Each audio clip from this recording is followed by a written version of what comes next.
माँ तू सबसे प्यारी है, माँ तू जग में न्यारी है।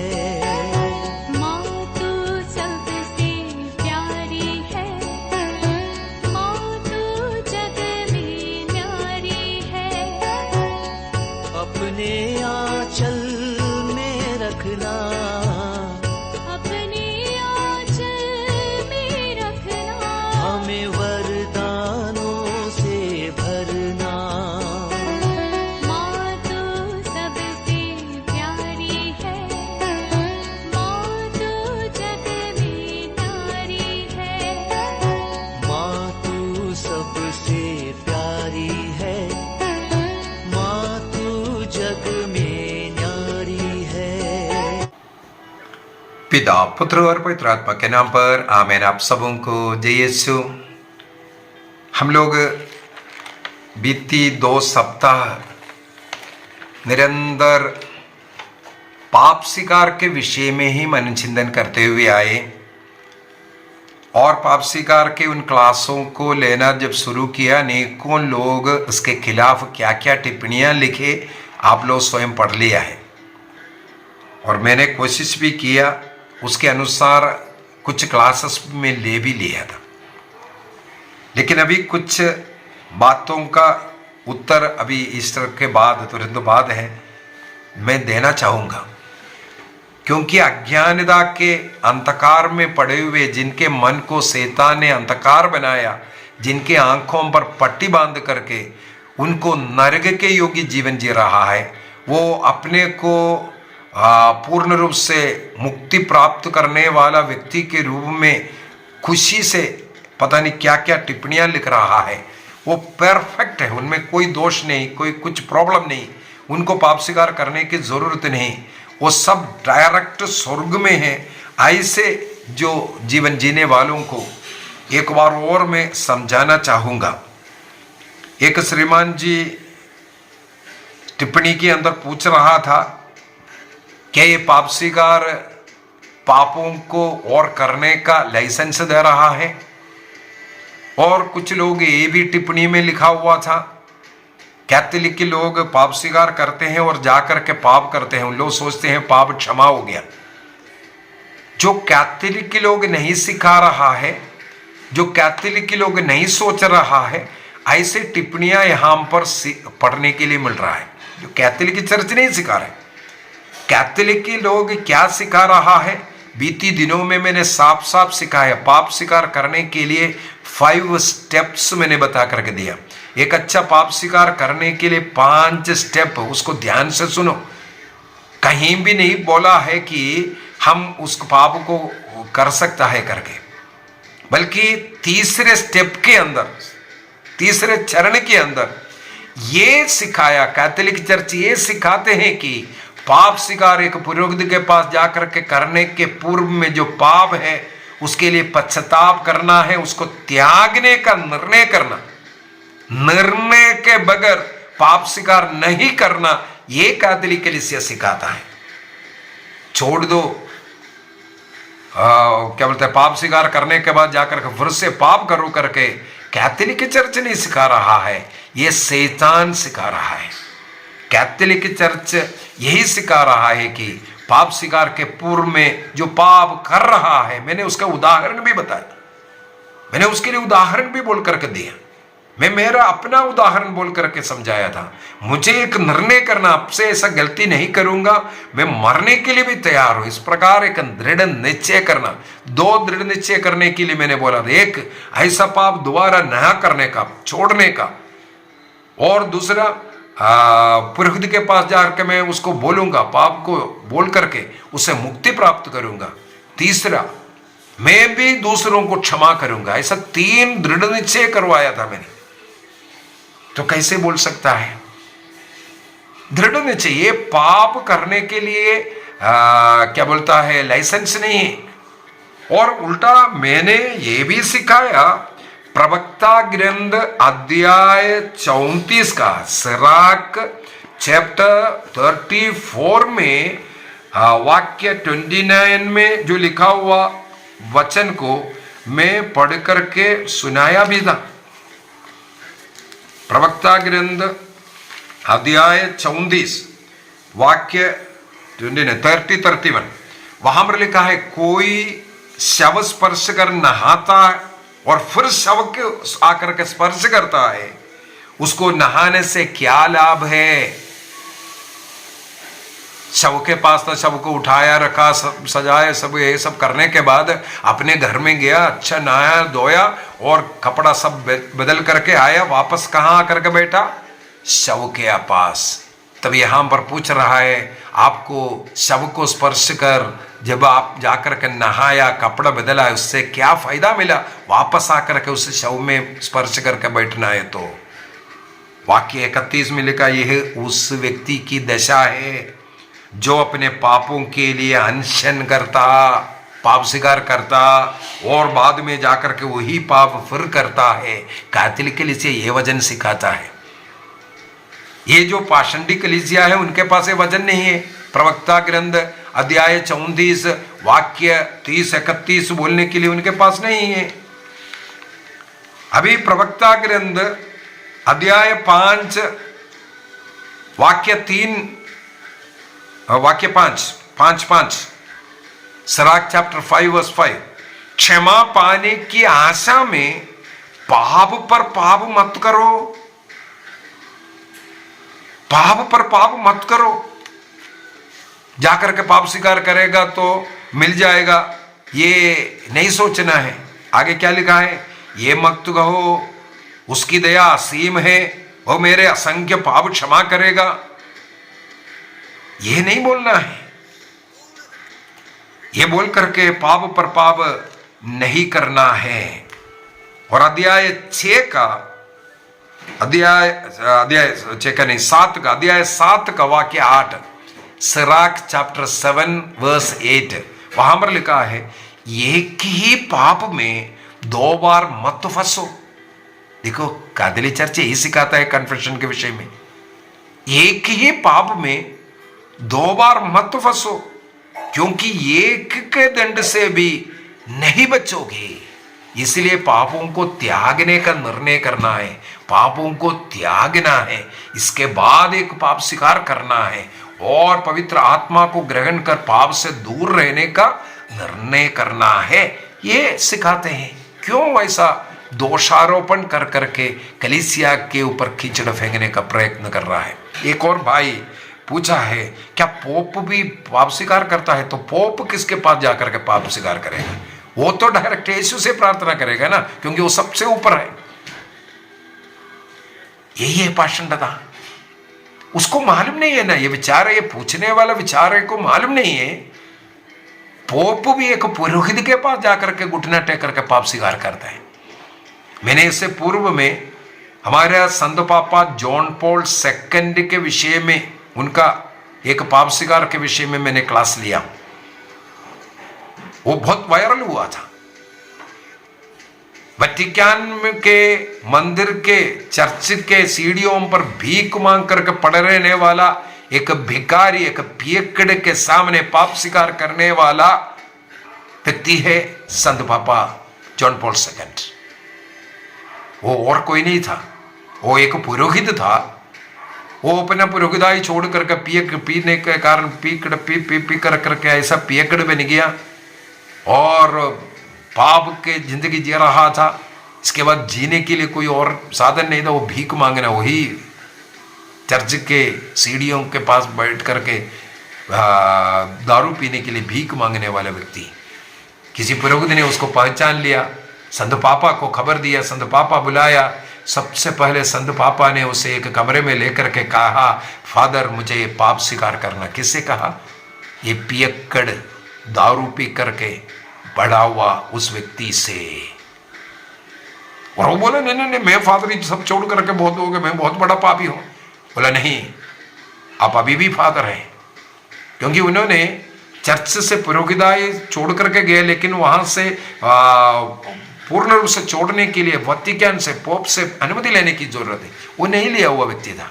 जब तक वो नहीं लेते हैं तब तक फादर पुरोहित ही है, वो दोबारा शादी नहीं कर सकता है। शादी करने के लिए वैटिकन से, पोप से वो अनुमति लेने की जरूरत होता है। वो नहीं लेने वाला वो पुरोहित था। इसीलिए संत पापा कहते हैं नहीं, आप प्रीस्ट हैं। उनको बिठाया, उनके सामने वो पाप स्वीकार किया। यही उसी पुरोहित, आज एक बहुत बड़ा पुरोहित है, उस पुरोहित का ही साक्षी मैंने पढ़ा है।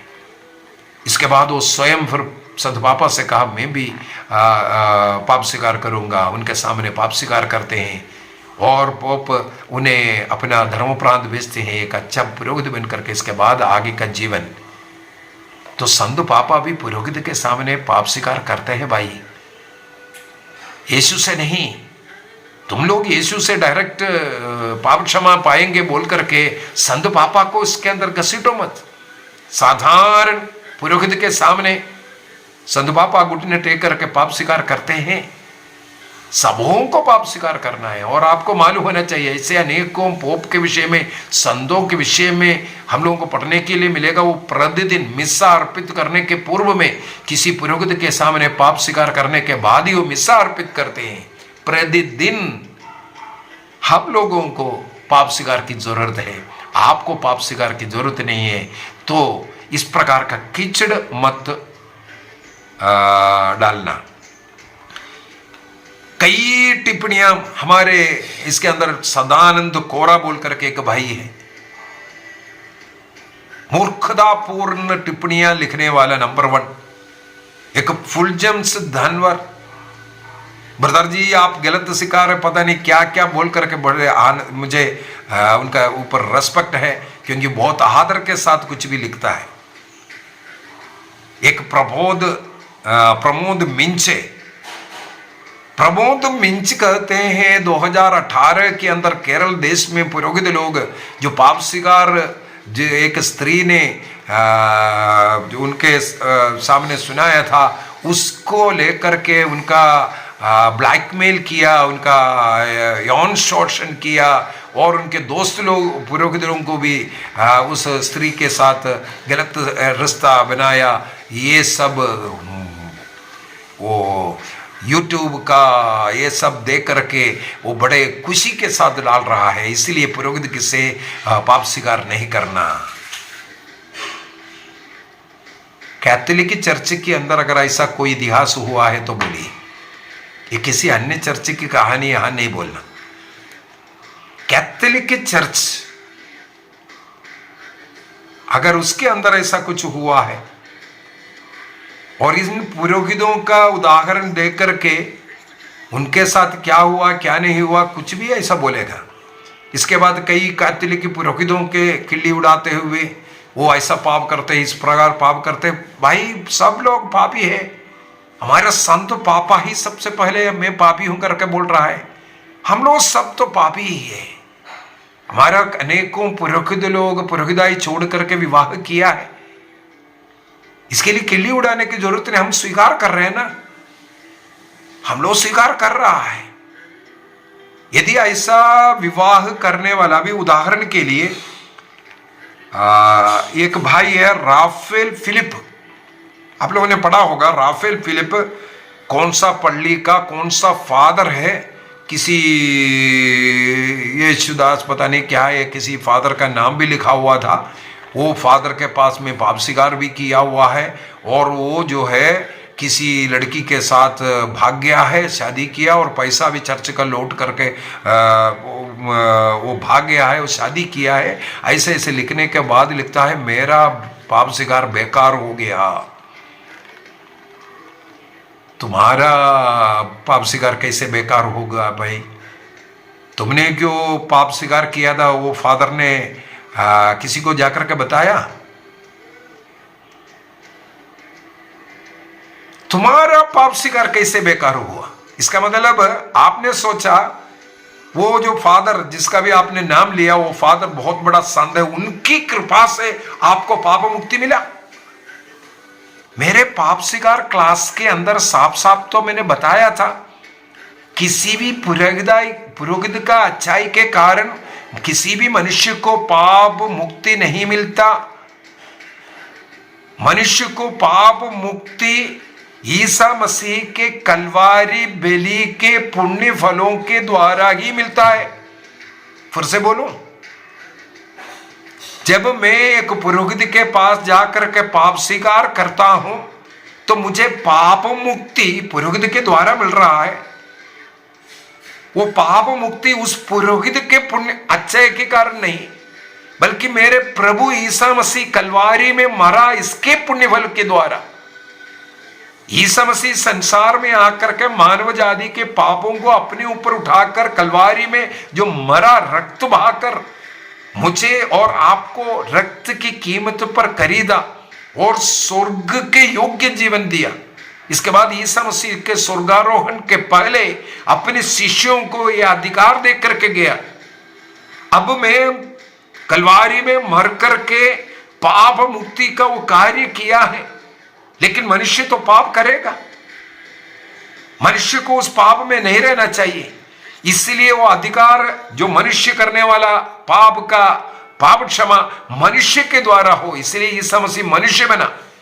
मनुष्य के पाप मनुष्य बन करके अपने ऊपर उठा करके प्रायश्चित कर करके अब स्वर्ग जाने के पहले उस मनुष्य को अधिकार दे करके गया। ईसा मसीह ने मार्कुस का सुसमाचार 2:10 में कहा, फरीसियों से कहा, तुम लोग जान लो कि मानव पुत्र को पाप क्षमा करने का अधिकार है। वो अधिकार ईसा मसीह योहन का सुसमाचार अध्याय 20 वाक्य 21 से हम पढ़ सकते हैं। शिष्यों के ऊपर फूंक मारा और कहा, तुम पवित्र आत्मा को ग्रहण करो। इसके बाद कहते हैं, जिस तरह मेरे पिता ने मुझे भेजा, अभी अधिकार देकर के मैं तुम्हें भेजता हूं। किस कार्य के लिए? जिनका पाप तुम क्षमा करोगे पाप से मुक्त हो जाएंगे। जिन लोगों का पाप तुम क्षमा नहीं करेगा वो पाप में बंधे रहेंगे। अर्थात ईसा मसीह ने क्रूस पर मरकर जो पाप मुक्ति का जो कार्य किया, आज पुरोहित के द्वारा हम लोगों को मिलना है। पुरोहित के कोई गुण के कारण नहीं, चाहे वो जाकर के शादी कर ले, चाहे वो डकैती कर ले, चाहे वो पुरोहित खुदकुशी कर ले, चाहे वो पुरोहित कुछ भी कर ले, मुझे पाप मुक्ति मिला है मेरे प्रभु के क्रूस मृत्यु के द्वारा। और प्रभु के क्रूस मृत्यु के द्वारा वो पाप मुक्ति मिलने के लिए ईश्वर ने पुरोहितों को एक साधन बनाया, एक मीडिया बनाया। क्यों? मनुष्य का पाप एक मनुष्य के द्वारा हम पूरा होना है और मनुष्य ऐसे पापों से दूर रहेगा।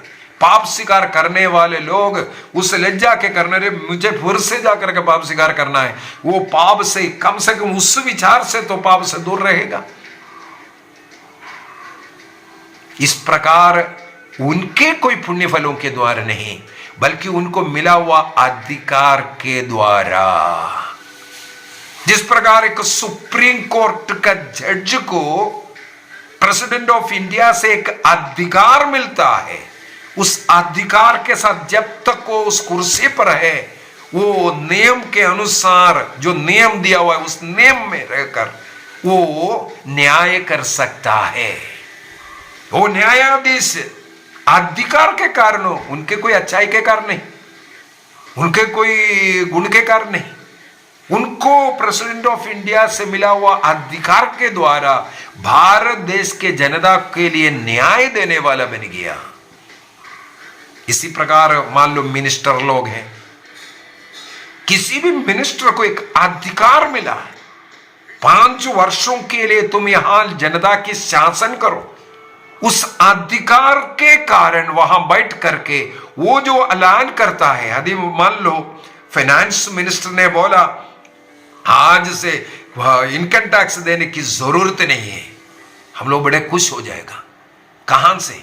उनको प्राप्त अधिकार के साथ बोला नहीं, अभी 20% सबको इनकम टैक्स देना पड़ेगा। उनको मिला हुआ अधिकार के साथ, इस अधिकार को हमें रेस्पेक्ट करना है, क्योंकि अधिकार ईश्वर से मिला है। इसलिए पुरोहित को मिला हुआ है अधिकार, वो एक दिन में नहीं है। पूरे ईसा मसीह ने किस प्रकार शिष्यगणों को चुन रहा है, उनमें से 12 प्रेरितों को अलग कर रहा है और उनको सिखा रहा है, उनको और नियुक्त कर रहा है। केवल पाप क्षमा करने के लिए पिता पुत्र पवित्र आत्मा के नाम पर तुम लोगों को बपतिस्मा दो और लोगों को सिखाओ। जो मुझ में से सुना और मुझ में जो देखा है उसको तुम लोग जाकर के सुनाओ और बपतिस्मा दो, पाप क्षमा करो और मेरा दोबारा आने तक तुम मेरी स्मृति में पवित्र मिसा अर्पित करो। जो 3 कार्य ईसा मसीह ने संसार में करके रखा, कौन सा काम किया था? नबी का कार्य, राजा का कार्य, पुरोहित का कार्य। नबी का कार्य, पुरोहित का कार्य, राजा का कार्य, ये 3 कार्य जो किया है, इन 3 कार्यों को करने का अधिकार दिया। 7 संस्कार उसको डिवाइड किया हुआ है, 7 संस्कार ये करना मेरे आने तक। वचन दिया प्रभु का रोटी और दाखरस में, ये 2 रूप में लोगों को देना, ये बता करके दिया। तो किसी पुरोहित की अच्छाई के द्वारा नहीं, उनको मिला हुआ अधिकार के साथ उनको ये कृपा मिला है। मैं कुछ समय एक कहानी सुना था। जैसे ये जो भाई ने कहा, रफाएल फिलिप जो कहते हैं, मैं चर्च गया बेकार हो गया। कई लोग बोलते हैं अरे कैथोलिक चर्च में जाओ, वहाँ ये है, वहाँ है, वो है, वहाँ का फादर सिस्टरों के साथ है, सिस्टर लोग ये है, पता नहीं कितने कितने बातें बोल रहा है, इसलिए मैं वहाँ से भाग गया। चलो भाग गया है। अभी इसी प्रकार का एक बेटा एक पिता से कहा मैं आज से चर्च नहीं जाऊँगा। चर्च में जाएगा तो वहाँ बैठ करके एक दूसरे का एक ली उड़ा रहा है, ये कर रहा है, वो कर रहा है, ऐसे ऐसे कर करके। तब ये पिता ने बेटे से कहा,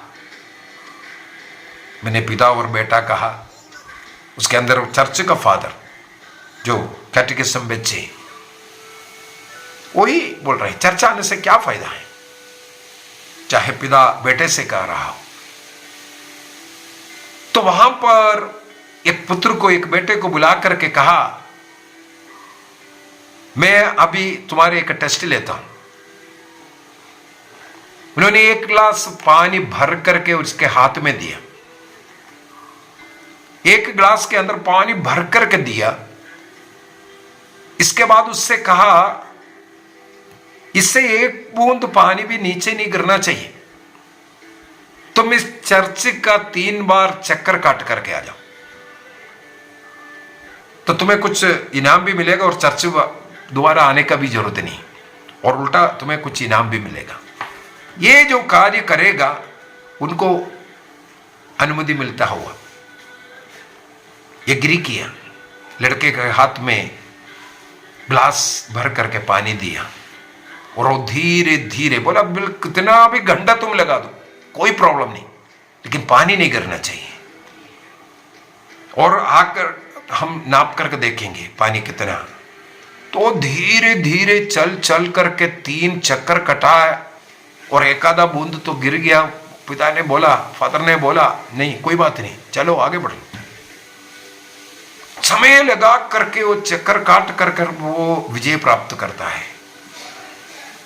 तब उससे एक सवाल किया, तुम जब ये ग्लास पानी भर करके इस चर्च के चारों तरफ चक्कर काट रहा था, देखो चर्च के सभी लोग साइड में खड़े होकर के बातें कर रहा है, चिल्ला रहा है, हंस रहा है, क्या क्या नहीं टिप्पणियां लेगा, लेकिन तुम्हारा नजर कहां था? तो उस बेटे ने बोला इस ग्लास पर और उसके अंदर के पानी पर 1 बूंद पानी भी नहीं गिरना चाहिए, यही ध्यान देकर के मैं धीरे धीरे, मेरा ध्यान पूरा यह था। लोग साइड में क्या क्या मेरे खिलाफ में बोला, क्या क्या लोग बोल रहा था, इस पर मैंने ध्यान नहीं दिया। लोग क्या कर रहा है मैंने ध्यान नहीं दिया, मेरा ध्यान यहां था। अगर ध्यान यहां से वहां गया तो पानी गिर सकता है। यहां वही बोल करके दिया, बेटा यही करना है। चर्च के अंदर आकर के दूसरे लोग क्या बोल रहा है, दूसरे लोग क्या कर रहा है, ये नहीं देखना है। ये ग्लास है प्रभु तुम्हारे हाथ में प्रभु को दिया था, और उस ग्लास के अंदर भरा हुआ पानी है कृपा।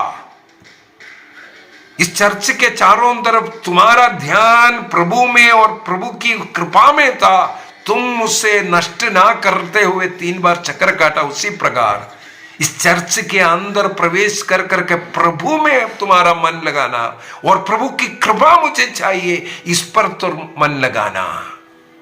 फादर कहां किसके साथ गया, फादर ने कौन सा पाप किया, ये देखना। जिस दिन बंद नहीं करेंगे, आपको प्रभु से कोई आशीष नहीं मिलने वाला। चाहे आप किसी भी चर्च में जुड़े रहो, आपको आशीष चाहिए, आपका हृदय प्रभु में होना चाहिए। मिस्सा बलिदान में आते हैं, आपका हृदय मन प्रभु में होना चाहिए। अन्य लोग कौन सा कपड़ा पहना है, अन्य लोग क्या कार्य कर रहा है, आपका मन, आपका नजर उसमें जाएगा, आप कृपा को नष्ट करेगा। उस ग्लास के अंदर का पानी को आप नीचे गिरा रहा है। आप चर्च जाना है प्रभु की कृपा को पाने के लिए। शैतान अनेकों चीजें तुम्हें चर्च से दूर करने के लिए, मिस्सा बलिदान से दूर करने के लिए, पाप स्वीकार संस्कार से, अन्य संस्कारों से दूर करने के लिए तुम्हारे दिमाग के अंदर गोबर भर कर रखा है।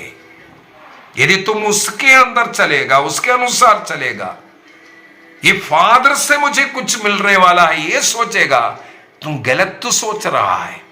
फादर को ईश्वर ने एक साधन, एक चैनल बनाया, एक टूल, एक उपकरण बनाया, आपको वो आशीष देना चाहता है।